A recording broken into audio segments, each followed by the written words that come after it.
오늘은 빌립보서 강의 마지막 시간입니다. 그동안은 이제 한 절씩 하다가 오늘은 좀 많아요, 구절이. 다음 주 이제 10월부터는 야고보서 강의를 하려고 준비 중에 있습니다. 오늘 설교의 제목은 그리스도인이라면 반드시 체험하게 되는 것들이라는 제목으로 정했습니다. 처음에 빌립보서를 시작하면서 빌립보서는 감사의 편지다 이런 말씀을 드렸어요. 오늘 바울이 이 감사의 말을 시작하기 전에 무엇보다도 예수 그리스도를 강력하게 체험했다고 하는 그런 사실을 기억하면 좋겠습니다. 체험하지 않고서 어떻게 감사의 말을 할 수 있겠습니까? 바울은 오늘 이 편지에서 그리스도인의 체험을 다루고 있다는 것을 보게 됩니다. 바울은 서신 전체를 통해서 그리스도의 체험에 대해서 말하고 있어요. 이제 바울은 이 빌립보 성도들이 보낸 그 선물에 대해서 그들에게 감사를 하고 있습니다. 바울이 2차 선거 여행 때 빌립보 교회를 세우고 나서 2년 동안 이 빌립보 교회는 바울과 연락이 좀 끊겼습니다. 바울이 투옥이 되었어요. 로마로 호송이 되는 그 일로 인해서 헌금이 잠시 중단되었습니다. 그들은 바울이 예루살렘에서 체포가 되었는데 감옥에 갇히긴 갇혔다고 하는데 어디 있는지 몰랐습니다. 그래서 바울의 소식을 듣고 싶어서 애타게 찾고 하다가 바울이 로마 감옥에 갇혀 있다는 것을 알게 되었습니다. 그러면서 안심하게 되었고 이 바울은 그 빌립보 성도들이 자기를 향한 그 마음을 고맙게 생각하면서 또 그들을 안심시키게 됩니다. 그러면서 바울이 이렇게 말을 합니다. 항상 주를 기뻐하라. 바울은 빌립보 성도들이 항상 주를 기뻐하기를 바랐습니다. 오늘 본문 빌립보서 4장 10절부터 끝에까지 한 절 한 절 읽으면서 전체적인 설명을 드리도록 하겠습니다. 자, 한번 10절을 보시죠. 그러나 내가 주를 크게 기뻐하였나니 이는 너희가 나를 돌보려 하는 것이 이제 마침내 다시 활기를 띠었기 때문이라.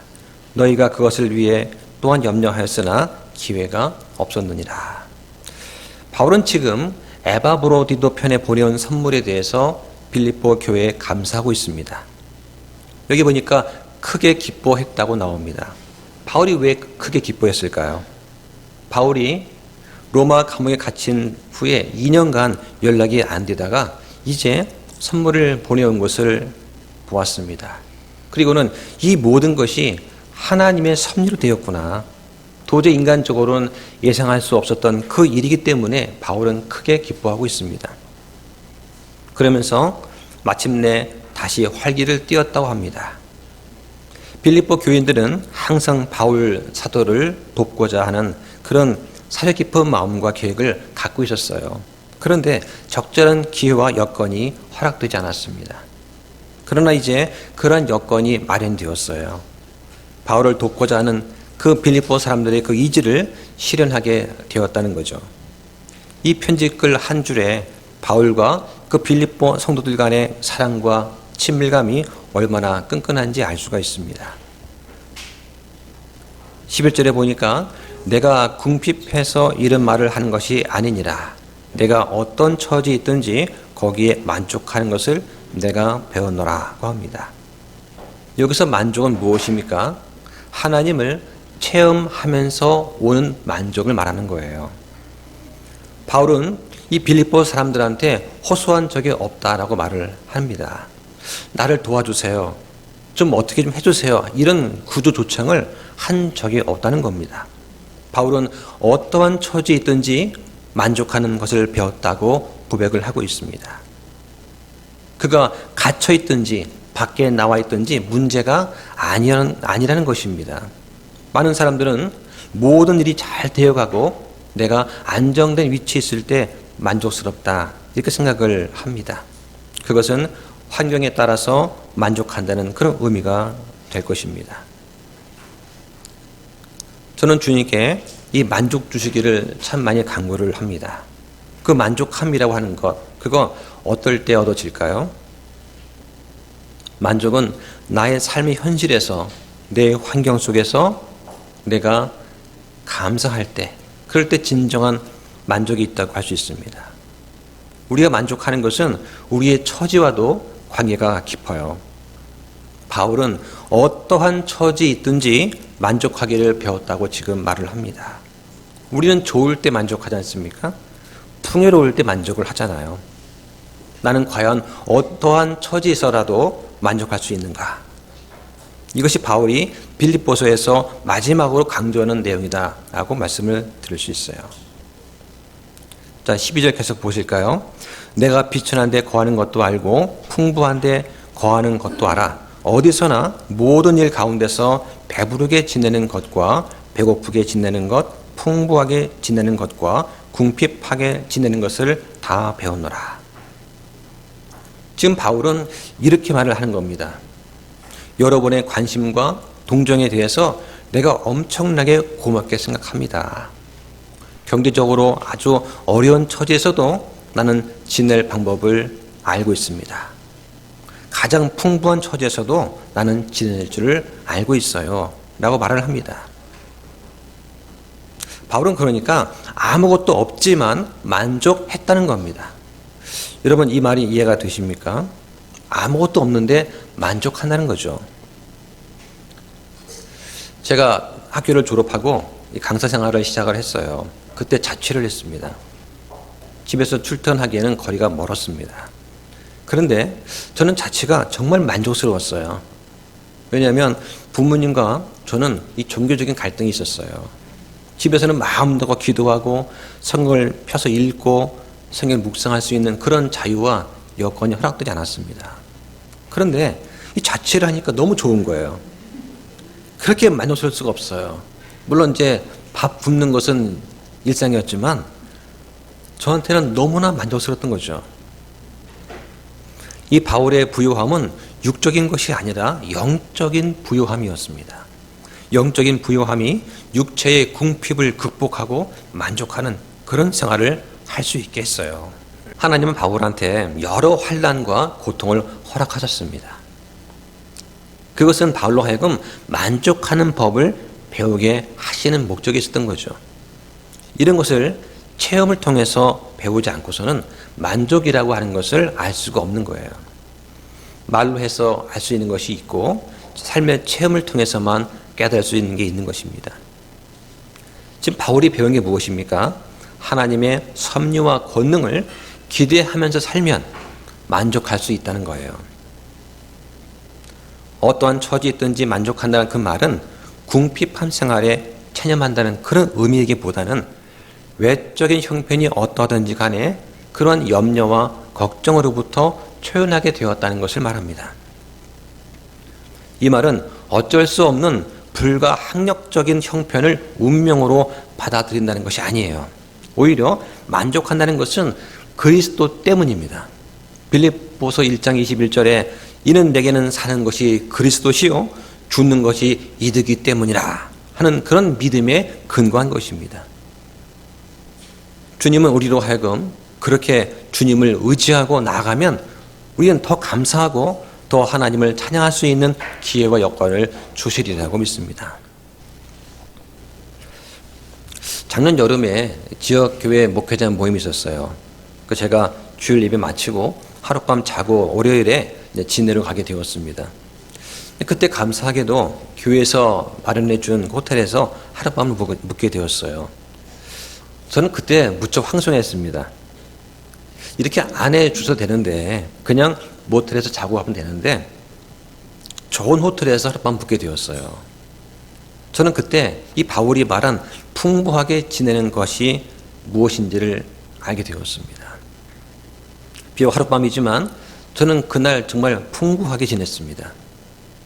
하나님께서 풍성함을 주셨을 때 바울은 풍부에 처할 줄 알았다는 그 말이 이런 뜻이구나 하는 것을 저는 그때 좀 알게 되었습니다. 다음에 보시죠. 13절에 나를 강하게 하시는 그리스도를 통해 내가 모든 것을 할 수 있느니라. 많은 분들은 아마 이 구절 좋아하실 겁니다. 왜 좋아합니까? 모든 것을 할 수 있다니까 좋아해요. 그런데 여기서 이 모든 것은 사람들이 생각하는 그런 게 아니에요. 여기서 모든 것은 내가 하고 싶은 일을 마음대로 하는 것이 아니라 하나님과 성도를 섬기는 데 필요한 모든 것을 말하는 것입니다. 여기서는 복음 사역에 매진하는 것을 말하는 거예요. 개역 성경에는 이렇게 되어 있습니다. 내게 능력 주시는 자 안에서 라고만 되어 있어요. 그 분이 누군지는 변개된 사본에는 숨겨져 있습니다. 그분이 누구예요? 그리스도이십니다. 우리는 그리스도를 통해 우리는 유혹에 저항할 수 있고 고난을 참고 인내하고 불평하지 않고 은혜로 섬길 수 있는 능력을 갖게 됩니다. 중학교 수련회 때 있었던 일인데요. 수련회 가기 위해서 교회에서 광고를 하고 며칠간 준비를 했습니다. 저는 전날 밤에 기도를 하면서 여기 있는 내게 능력 주시는 자 안에서 모든 것을 할 수 있다는 그 말, 그때는 개역 성경을 봤거든요. 그 말씀 의지해서 저는 정말 하고 싶었던 게 있었어요. 저는 그때는 정말 순수했거든요. 중학생 그 어린 나이에 정말 순수했던 것 같아요. 제가 원한 것이 무엇이냐면 저는 물 위를 걷고 싶었습니다. 아니 베드로도 했는데 하면서 성경을 읽다 보니까 이 성경 말씀이 하나님 말씀이고 믿음이 있다면 할 수 있다고 하는데 하면서 저는 제 자신한테 그렇게 약속을 했던 거예요. 저는 물 위를 걷고 싶었습니다. 걸었습니다. 어떻게 됐을까요? 한 발자국도 못 걸었습니다. 저는 순간 당황했어요. 그리고는 실망했습니다. 내 믿음이 이것밖에 안 되다니. 그거 왜 안 될까? 도저히 창피해서 물어볼 수가 없었어요. 나중에 저는 그 이유를 알게 되었습니다. 베드로는 예수님께서 허락하셨고 예수님을 통해 예수님의 능력을 힘입어서 했던 것입니다. 그러나 저는 예수님께 허락받지 않았거든요. 그게 이유였습니다. 여러분이 어떻게 생각할지 모르지만 저는 그때 당시에 그 어린 마음에 성경 말씀에 정말 진심이었습니다. 여러분, 바울은 그리스도를 통해 모든 것을 할 수 있다 이런 말을 했는데 이건 여러분 생활 속에 있는 그리스도의 뜻 안에서 모든 것이 되어질 수 있다는 말입니다. 예수 그리스도의 뜻 안에서 이런 표현이죠. 제가 요즘 기차를 타고 대구에 내려옵니다. 미국의 어떤 목사님이 이런 예화를 들었어요. 어느 날 기차가 손님을 태우고 미국에 있는 그랜드 캐년을 매일 지나가고 있었습니다. 그런데 기차가 어느 날 손님을 태우고 캐년을 지나가다가 자기도 이 그랜드 캐년의 웅장한 모습을 보고 싶어졌다는 거예요. 그래서 기차는 고개를 들고 캐년을 보려고 했답니다. 어떻게 됐을까요? 그 기차가 탈선했습니다. 이 예화는 실제로 1916년에 미국에서 이 그랜드 캐년을 지나가는 기차가 탈선했다는 뉴스가 나온 뒤에 만들어진 이야기입니다. 네이버에는 검색이 안 나와요. 근데 구글을 보면 나옵니다. 그러면 기차가 처참하게 부서진 장면이 사진이 있어요. 이 그랜드 캐년에서 기차가 탈선하면 승객이 어떻게 되겠습니까? 철길을 벗어난 기차는 위험하기 짝이 없지 않겠습니까? 바로 이것이 바울이 말한 내가 그리스도를 통해 모든 것을 할 수 있다는 그런 말이 의미해요. 우리가 그리스도의 몸의 지체라면 그리스도는 머리이십니다. 우리는 그 머리의 뜻에 맞게 역할을 해야 돼요. 그 뜻이 무엇입니까? 우리가 달려가야 할 철도입니다.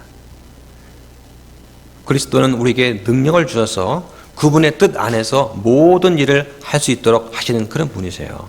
우리가 욕심대로 원하는 것은 무엇이든지 무한대로 할 수 있다는 그런 뜻이 아닙니다. 여러분과 저는 그리스도 안에 있습니다. 그 철길을 따라서 그리스도 안에서 움직이고 있는 겁니다. 그럴 때 우리 앞에는 가로막는 것이 아무것도 없어요. 그러나 여러분과 제가 이 영광스러운 위치를 벗어나는 순간 기차는 탈선하게 됩니다.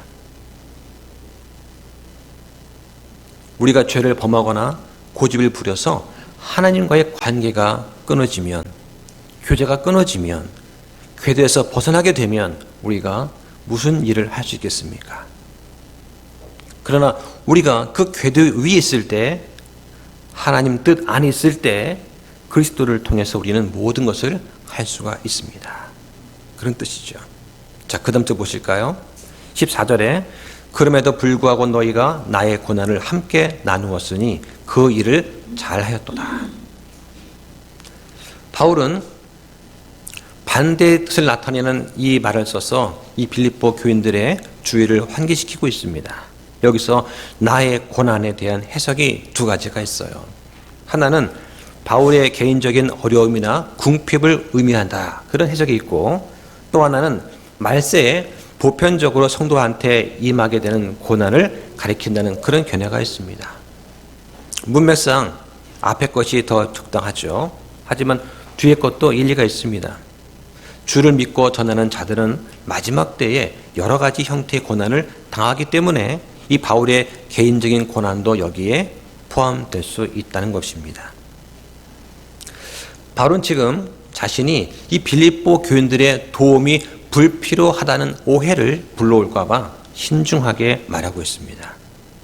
그리고 함께 고난에 동참했으니 잘했다고 칭찬을 합니다. 바울은 지금 그 빌립보 교인들의 선물에 감사하고 있다는 사실을 알고 있어요.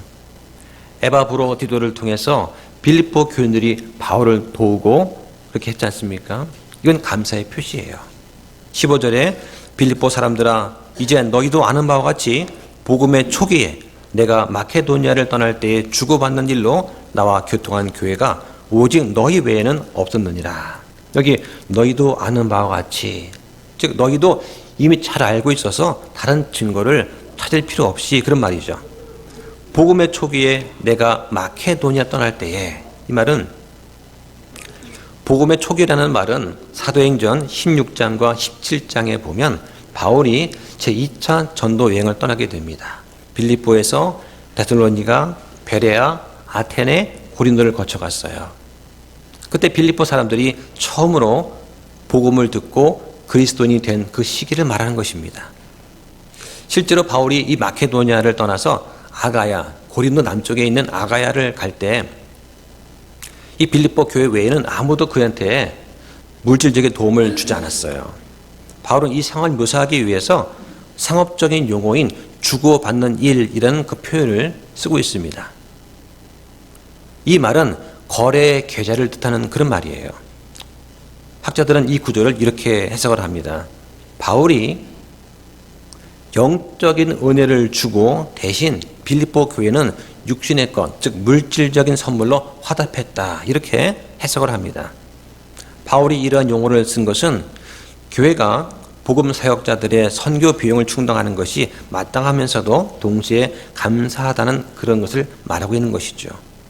여기 교통했다는 말은 나누어 주다, 어떤 일에 참여하는 뜻입니다. 자, 그 다음 보실까요? 내가 데살로니가 있을 때에도 너희가 한 번, 그리고 또다시 내 필요를 위해 보내었느니라. 바울은 이 데살로니가에서 복음 사역할 때 데살로니가 교인들한테 폐를 끼치지 않기 위해서 직접 노동을 했습니다. 그런데 빌립보 교인들은 이 바울의 물질적인 필요를 공급하기 위해서 여러 번 그한테 쓸 것을 보냈어요. 사도행전 16장 17장에 보면은 바울이 당국의 요청에 의해서 빌립보를 떠나는 장면이 나옵니다. 바울이 전파했던 복음을 반대하는 자들이 있었던 이 데살로니가에서 온 성이 소동을 일으키게 되죠.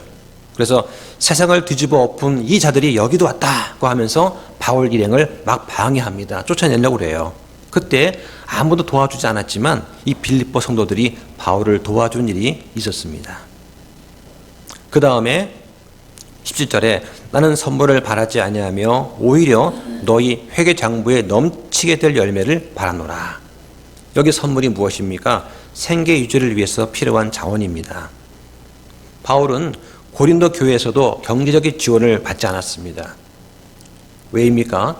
돈을 목적으로 설교한다는 이단들의 회방을 받지 않기 위해서 고소할 빌미를 주지 않으려고 자비랑 목회를 했어요. 그랬더니 이단들이 뭐라고 합니까?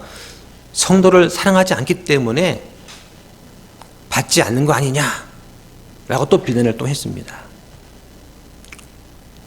사실 바울은 그 당시에 마케도니아 사람들로부터 경제적 지원을 받고 있었습니다. 또 빌립보의 교인들한테도 지원을 받았었어요.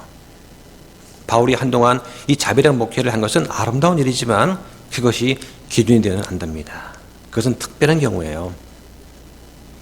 여기 보면 회개 장부에 넘치게 될 열매라는 말 나옵니다. 어떤 학자는 이 표현을 두고서 빌립보 교인들이 바울한테 물질적인 지원을 한 것은 마치 회계 장부에 붙고 있는 이익금이다 라고 묘사를 했어요. 이것은 빌립보 교인들이 바울한테 베푼 물질적인 도움은 일종의 영적인 투자받다 이런 표현입니다. 투자를 했으니까 나중에 훨씬 더 많은 이익을 얻게 될 것입니다. 이렇게 빌립보 교회가 바울의 선교활동을 지원하고 사랑하는 마음이 담긴 헌금으로 도운 것은 경제적인 투자를 해서 그 대가로 이자가 붙는 것과 같은 그런 원리다라고 보는 것이죠. 그래서 이 땅에서의 물질적인 축복뿐만 아니라 장차 하늘나라에서 풍부한 배당금을 받게 된다. 이런 개념으로 이해하시면 될 것 같아요. 그래서 성경에도 주는 자가 받는 자보다 복이 있다는 그 원리가 여기에 적용된다고 볼 수 있습니다. 자, 18절 보시죠. 더욱이 내게는 모든 것이 있고 또 풍부하니라. 에바와 브로디도 편에 너희가 보낸 것들을 받았으므로 내가 풍족한데 이것은 달콤한 냄새 향기요 주께서 받으실 만한 희생물이며 하나님을 매우 기쁘게 한 것이니라. 여기서 주께서 받으실 만한 희생물이라는 것은 영적인 희생을 말하는 것이에요. 이것은 나의 시간과 물질을 드리는 것입니다. 먼 곳에서도 우리가 시간과 물질을 사용해서 이 교회 예배에 참여합니다. 이것도 주께서 받으실 만한 희생물이에요. 또 우리가 뭐합니까? 입술의 열매인 찬양을 드립니다. 찬양하기 위해서 우리가 연습을 합니다. 우리가 시간을 씁니다. 이것도 영적인 희생이에요. 또 성도가 아름다운 교제를 하는 것도 있습니다. 교제를 하다 보면 권면도 하고 위로도 합니다. 또 기뻐하고 함께 아파하기도 하죠. 또 그냥 교제합니까? 항상 누군가가 간식을 준비해 주지 않습니까? 이것도 다 주께서 받으실 만한 희생물입니다. 구약시대 제사장은 제단에 분향하기 위해서 성소에 들어갔어요. 그것은 향기로운 희생물이 되었습니다. 물질을 바치는 그리스도인은 하나님께 헌물을 드리는 그런 제사장과 같은 겁니다. 우리가 올바른 생각과 올바른 믿음으로 물질을 드릴 때 이 바울이 빌립보 성도한테 말하고 있는 것처럼 주께서 받으실 만한 희생물이 된다는 것을 기억하시기 바랍니다. 19절에 보면 오직 내 하나님께서 그리스도 예수님을 통해 영광 가운데서 자신의 부요하심에 따라 너희의 모든 필요를 공급하시리라고 합니다. 지금 바울이 말하는 내 하나님은 어떤 분이십니까? 성경에 계시된 창조주, 유일하고 영원하신 분, 삼위일체 하나님이세요. 바울과 함께 하신 하나님이십니다. 약속하시고 반드시 실행하시는 하나님이세요. 사람의 이해를 뛰어넘는 지극히 존귀한 하나님이세요. 여러분의 하나님은 어떤 분이십니까? 여기에 자신의 부요하심에 따라 라고 되어 있습니다. 하나님은 모든 만물의 주인이 되십니다. 따라서 땅과 거기에 충만한 것이 다 하나님의 것이에요. 이렇게 바울의 필요를 채워주기 위한 이 빌립보 사람들의 희생을 생각하면서 바울은 하나님께서 그들의 모든 필요를 채워주시리라 지금 확신하고 있습니다. 바울은 그들이 원하는 모든 것을 말하지 않습니다. 그러니까 사치품 말하는 게 아니에요. 오직 그들한테 꼭 필요한 것을 공급해 주신다는 말씀입니다. 그 다음 절에 이제 하나님 곧 우리 아버지께 영광이 영원 무궁토록 있기를 원하노라. 아멘 했습니다. 우리 모두에게 한 아버지, 창조주 하나님이 계십니다. 하나님은 모든 영광을 받기 합당하신 분이세요. 하나님은 다른 사람과 영광을 절대로 나누지 않습니다.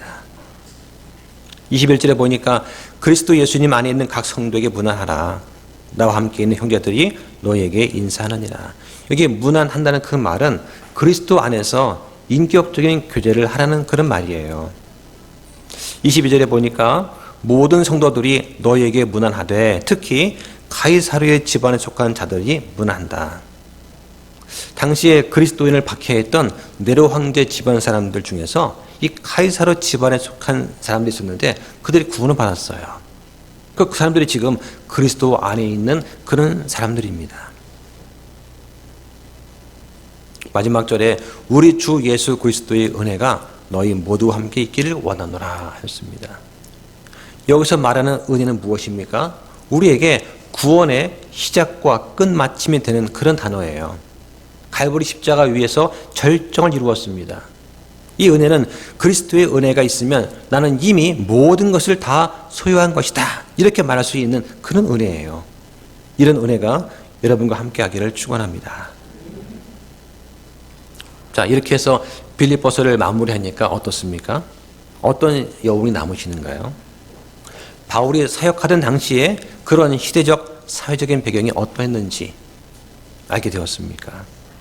바울에 대한 빌립보 교인들의 마음이 어떠한지, 바울이 그 빌립보 성도들을 대할 때 어떤 생각과 마음으로 대했는지, 이 서신을 통해서 얼마나 하나님께서 우리를 사랑하시는지, 또 우리가 얼마나 성장하고 변화하기를 기대하시는지, 우리가 하나님의 마음을 얼마나 헤아리고 감사하게 되었는지, 이런 것들을 한번 잘 생각해 보시기 바랍니다. 오늘 빌립보서를 마치면서 그리스도인이라면 반드시 체험하게 되는 것들을 다시 한번 정리해 보겠습니다. 첫째는 성도들의 관대함이에요. 특히 4장 10절과 14절부터 18절 말씀을 보세요.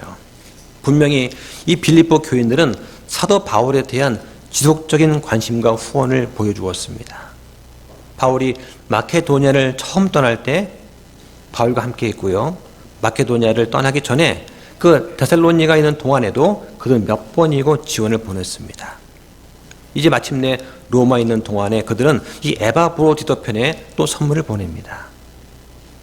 교회와 설교자 사이에 있는 이 화목함이라고 하는 것은 아주 멋진 그림과 같은 거예요. 이건 지금도 존재해야 되는 것입니다. 교회와 설교자가 필요에 따라서 그리스도의 복음으로 계속 화목함을 유지하는 것은 꼭 필요한 일입니다. 설교자들이 그런 화목함이 없는 가운데 회중을 떠난다면 얼마나 슬픈 일이겠습니까? 두 번째로 우리가 체험하게 되는 것은 성도의 만족함이에요. 바울의 표현대로 감사한 것은 선물이 매우 필요하다는 것을 암시하기 위한 것이 아니었습니다. 바울은 자신이 처한 상태나 조건에 꽤 만족했기 때문이에요. 이 만족이라고 하는 것은 하나님의 훈련을 통해서 바울이 배운 것이었습니다. 그럼 바울이 이렇게 만족할 수 있었던 것, 그 비결은 무엇이었을까요? 바로 그 13절 있는 것처럼 주께서 강하게 하셨기 때문입니다. 누가 바울로 하여금 배가 부르든 배가 고프든 풍부하든 궁핍하든 만족하게 할 수 있겠습니까? 주께서 바울을 강하게 하셨기 때문에 바울은 사는 것이 그리스도시요 죽는 것이 이득이라는 그런 생각과 믿음이 바울로 하여금 만족하게 한 그 비결일 것입니다. 한번 말씀 찾아보겠습니다. 디모데전서 6장 6절입니다. 그러나 만족하면서 하나님을 따르는 것은 큰 이득이니 우리가 이 세상에 아무것도 가지고 오지 아니하였으므로 아무것도 가지고 갈 수 없음이 확실하기 때문이라. 먹을 것과 입을 것이 있으면 우리가 그것으로 만족할 것입니다. 자, 지금 바울이 뭐라고 합니까? 만족하면서, 비록 재물이 적어도 만족하면서 하나님을 따르는 것은 큰 이득이다라고 말합니다. 여기 있는 말씀은 정당한 부의 축적을 부정하는 그런 것이 아니에요. 최소한의 의식주만을 가지라는 그런 뜻도 아닙니다. 그것보다는 하나님의 왕국과 그분의 의를 먼저 구하라는 거죠. 즉, 더 큰 관심을 가지라는 말입니다. 다시 말해, 살면서 무엇이 진정 우리에게 필요한가 하는 것에 대한 적절한 관심을 가지라는 그런 뜻이에요. 세 번째로, 그리스도인이 체험할 것은 나를 강하게 하시는 그리스도입니다. 우리 그리스도인에게는 놀라운 힘이 있습니다. 바울이 말한 것처럼 이 힘은 하나님을 섬기는 데 필요한 모든 것을 할 수 있습니다. 우리는 바울이 이 에베소에 보낸 편지에서 이 놀라운 힘에 대해서 더 많이 알게 됩니다. 그래서 에베소서 1장 19절에 보면 또 그분의 강력한 권능의 활동에 따라 믿는 우리에게 주어진 그분의 권능의 지극히 크심이 무엇인지 너희가 알게 하시길 구하노라. 하나님께서는 그리스도를 죽은 자들로부터 일으키시고 하늘의 처소들에서 자신의 오른쪽에 그분을 앉히실 때에 그 권능을 그분 안에서 발휘하사 그분을 모든 권력과 권능과 강력과 통치와 이 세상뿐만 아니라 오는 세상에서 불리는 모든 이름보다 훨씬 위에 두셨다고 하십니다. 이 권능은 예수님을 죽음에서 일으켜서 하나님의 오른쪽에 앉히는 데 사용된 그런 능력이에요. 이 바울은 그런 권능을 그리스도인 안에 거주하시는 성령한테 돌려요. 한번 찾아보실까요? 로마서 8장 11절 보십시오. 그러나 만일 예수님을 죽은 자들로부터 일으키신 분의 영께서 너희 안에 거하시면 그리스도를 죽은 자들로부터 일으키신 분께서 너희 안에 거하시는 자신의 영을 통해 너희의 죽을 몸도 살리시리라. 그러므로 형제들아, 우리가 빚진 자들이지만 육신을 따라 살도록 육신에게 빚지지 아니하느니라. 여기 보면은 우리가 빚진 자들이라고 합니다. 누구한테 빚졌습니까? 바로 성령한테 빚진 거예요. 그래서 그 밑에 보면은 13절에 너희가 육신을 따라 살면 죽을 것이나 성령을 통해 몸의 행실을 죽이면 살리라. 어떻게 삽니까? 올바른 삶을 살게 된다는 거예요. 그 성령님이 지금 우리와 함께 계시는 겁니다. 네 번째로 우리가 체험하게 되는 것은 바로 하나님의 부요하심이에요. 19절 말씀에 내 하나님께서 그리스도 예수님을 통해 영광 가운데서 자신의 부요하심에 따라 너희의 모든 필요를 공급하시리라 말씀하십니다. 그 공급은 그리스도 예수님을 통해서 영광 가운데서 이루어지는 거예요. 다시 말해서 부요함을 즐기려면 어떻게 됩니까? 우리가 그리스도 예수님 안에 있어야 되는 거예요. 성령은 그리스도 안에서 하늘의 처소들에 있는 모든 영적인 복으로 우리에게 복을 주셨다고 말씀합니다. 그런데 하나님께서는 이런 영적인 필요뿐만 아니라 우리의 모든 필요를 공급해 주십니다. 우리에게 사치품 말고 필요한 음식과 옷 같은 삶에 필요한 것들을 주세요. 우리 아버지께서는 이 모든 것이 우리에게 필요하다는 것을 다 알고 계십니다. 한번 생각해 보세요. 이런 부유함이 우리에게 있다면 어떻게 우리가 만족하지 않을 수 있겠습니까? 우리에게는 영적인 복이 있고 물질적인 복이 보장이 되고 있어요. 어떻게 우리가 만족하지 않을 수 있겠습니까? 마지막으로 우리가 체험하게 되는 것은 성도의 인사입니다. 4장 21절에서 바울은 인사를 합니다. 그리스도 예수님 안에 있는 각 성도에게 문안하라. 나와 함께 있는 형제들이 너에게 인사하느니라. 모든 성도들이 너에게 문안하되 특히 카이사르의 집안에 속한 자들이 문안하니라. 간단한 인사가 중요한 역할을 할 때가 있습니다. 서로 인사하는 것은 서로에 대한 사랑과 감사를 표현하는 거예요. 서로 자주 인사하게 되면 우리가 가지고 있는 그 관계를 돈독하게 만들어줍니다. 바울이 말하기를 그리스도 예수님 안에 있는 각 성도에게 문안하라고 했습니다. 여기는 어떤 편애나 어떤 차별이 없어요. 우리가 서로 인사하는 것은 편애하지 않겠다, 서로 아끼고 사랑해 주겠다는 것을 표현하는 것입니다. 아는 사람한테만 인사하고 잘 모르면 인사하지 않는 것은 차가운 거예요. 큰 교회에 가면 날 반겨주거나 교제해 주는 사람이 없어요. 그러니까 어떻게 됩니까? 실망하고 발걸음을 끊게 됩니다. 우리 교회는 작아서 그럴 염려가 없지만 우리도 주의해야 돼요. 자, 말씀을 정리하겠습니다. 우리가 오늘 빌립보서 마치면서 보게 되는 것들이 있어요. 이 빌립보 성도들의 관대함, 바울의 만족함, 그리스도의 권능, 하나님의 부요하심, 그리고 성도의 인사한 말, 이런 것들을 볼 수가 있어요. 이런 것들은 그리스도 안에 있는 사람들이라면 반드시 체험하게 되는 것들입니다. 그 체험을 통해서 우리는 감사할 수가 있는 것이죠. 바울은 지금 처한 상황에도 불구하고 자신이 감옥에서 당하는 고통과 어려움을 무시하고 여전히 빌립보 성도들한테 이런 편지를 쓰고 있습니다. 뭐라고 씁니까? 23절에 우리 주 예수 그리스도의 은혜가 너희 모두와 함께를 원하노라. 아멘. 이 아멘이란 말은 그 내용에 내가 진심으로 동의합니다. 진심으로 이루어지게 바란다는 뜻이에요. 바울은 지금 끝까지 다른 사람들을 생각하고 있습니다. 오직 그들의 화평을 바라면서 이 편지를 쓰고 있어요. 주님 말씀을 따라 살아가면서 우리는 주님의 놀라운 은혜를 받고 있습니까? 우리는 말과 행동으로 하나님께 영광을 돌리고 살고 있나요? 이 빌립보 사람들에게 보내는 그 편지의 내용처럼 이 말씀이 오늘 우리의 마음을 위로하고 사랑과 화평을 경험하기를 소망합니다. 마치면서 전 여러분한테 여기는 20절과 3절 말씀을 나누고자 합니다. 이제 하나님 곧 우리 아버지께 영광이 무궁토록 있기를 원합니다. 우리 주 예수 그리스도의 은혜가 여러분 모두와 함께 있기를 소망합니다. 자, 기도 마치겠습니다.